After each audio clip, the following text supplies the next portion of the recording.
Good morning student. आज हम लोग नए उत्साह और जोश के साथ फिर पढ़ाई करने के लिए एक दूसरे के समक्ष प्रस्तुत हुए हैं।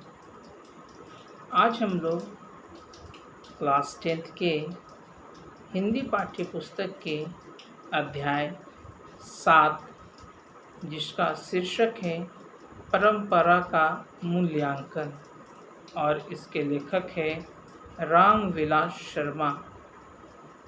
तो जैसा कि शीर्षक बताया गया है, परंपरा का मूल्यांकन। परंपरा यानी जो कई पीढ़ी दर पीढ़ी से चलते आ रही है, उसका मूल्यांकन करना, उसके बारे में जानकारी प्राप्त करना, उसका आकलन करना, वह सही है, गलत है, कितना तक वह सही चल रहा है, ये सारी चीज़ों की हमें जानकारी इस पाठ के माध्यम से मिलेगा कि हमारी परंपरा का कितना महत्व है।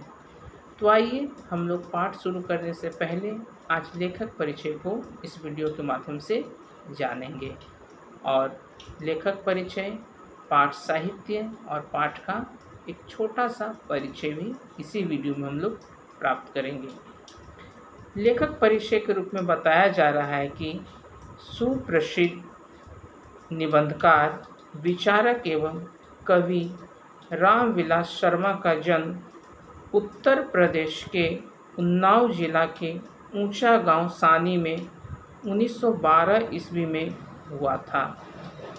इन्होंने लखनऊ विश्वविद्यालय से अंग्रेजी विषय में MA तथा PhD की उपाधि प्राप्त की। इन्होंने आजीविका के लिए तलवंत राजपूत कॉलेज आगरा में अंग्रेजी विभाग में अध्यापन का कार्य किया। इसके बाद कुछ समय तक कन्हैया लाल मानिकलाल मुंशी हिंदी विद्यापीठ आगरा में निदेशक पद को सुशोभित किए गए। इनका निधन यानी इनकी मृत्यु 2000 ईस्वी में हुआ। इनके द्वारा प्रमुख रचित रचना है निराला की साहित्य साधना, जो 3 खंड में विभक्त है। भारतेंदु हरिश्चंद्र, प्रेमचंद और उनका युग, भाषा और समाज, महावीर प्रसाद द्विवेदी और हिंदी नवजागरण, भारत के प्राचीन भाषा परिवार और हिंदी, भाषा और समाज, भारत में अंग्रेजी और मार्क्सवाद, यह 2 खंडों में विभक्त है। इतिहास दर्शन, भारतीय संस्कृति और हिंदी प्रदेश तथा घर की बात, ये इनकी प्रमुख रचनाएं हैं। विशेषताएं के रूप में साहित्य से इनका बहुत ही लगाव था, इसलिए इनकी विशेषताएं भी प्रमुख हैं, महत्वपूर्ण हैं। जैसा कि इनके बारे में बताया जाता है कि साहित्य के क्षेत्र में शर्मा जी का प्रवेश कवि के रूप में हुआ था। प्रयोगवादी कविता की पहली पुस्तक तार सप्तक के 7 कवियों में इन्हें स्थान मिला, अंडरलाइन कर लेंगे। परंतु कविता का मोह त्याग कर वे गद्य क्षेत्र में आ गए तथा प्रगतिशील साहित्य से जुड़ गए। इनकी ख्याति आलोचकों के रूप में अधिक है। इन्होंने प्रगतिवादी हिंदी समीक्षा को गति प्रदान की तथा समस्त नए पुराने साहित्य को मार्क्सवादी दृष्टिकोण के परखने का कार्य निपुणता के साथ किया। इन्होंने कबीर, तुलसी, भारतेंदु, रामचंद्र शुक्ल आदि साहित्यकारों का नवीन ढंग से विचार किया और प्राचीन मान्यताओं को खंडित किया।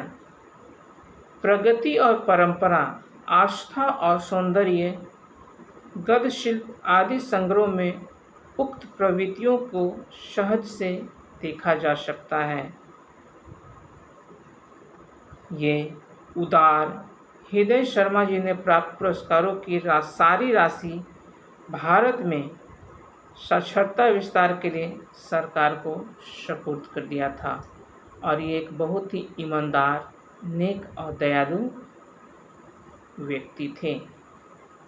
अब परंपरा का मूल्यांकन जो पाठ है उसका एक संक्षिप्त परिचय के रूप में जान लेंगे कि प्रस्तुत पाठ परंपरा का मूल्यांकन इसी नाम की पुस्तक से संकलित है। इसमें लेखक ने समाज, साहित्य तथा परंपरा के संबंधों की सैद्धांतिक एवं व्यवहारिक पर विचार किया है। यह निबंध परंपरा के ज्ञान, समझ और मूल्यांकन का विवेक जगाता, साहित्य की सामाजिक विकास में क्रांतिकारी की भूमिका को स्पष्ट करता चलता है। अतः यह निबंध नई पीढ़ी में परंपरा और आधुनिकता को युगानुयुग तक नई समझ विकसित करने में एक बहुत ही बड़ा महत्वपूर्ण सराहनीय योगदान प्रदान कर सकता है। तो परंपरा का मूल्यांकन पाठ का हम लोग पाठ परिचय और लेखक परिचय को इस वीडियो के माध्यम से जाना। अगले वीडियो में हम इस पाठ का क्रमबद्ध अध्ययन करेंगे पेज के अनुसार। और मैं एक बार फिर आपसे अनुरोध करता हूँ, आप घर में रहें, स्वस्थ रहें, सुरक्षित रहें, बेवजह बिना कारण घर से बाहर न निकलें, मास्क का प्रयोग करें और नियमितः सरकार का गाइडलाइंस और सैनिटाइजर का भी आप लोग प्रयोग करते रहें। अगले वीडियो में हम नए उमंग और जोश के साथ क्रमबद्ध पेज नंबर के साथ हम लोग अध्ययन करने के लिए तैयार रहेंगे।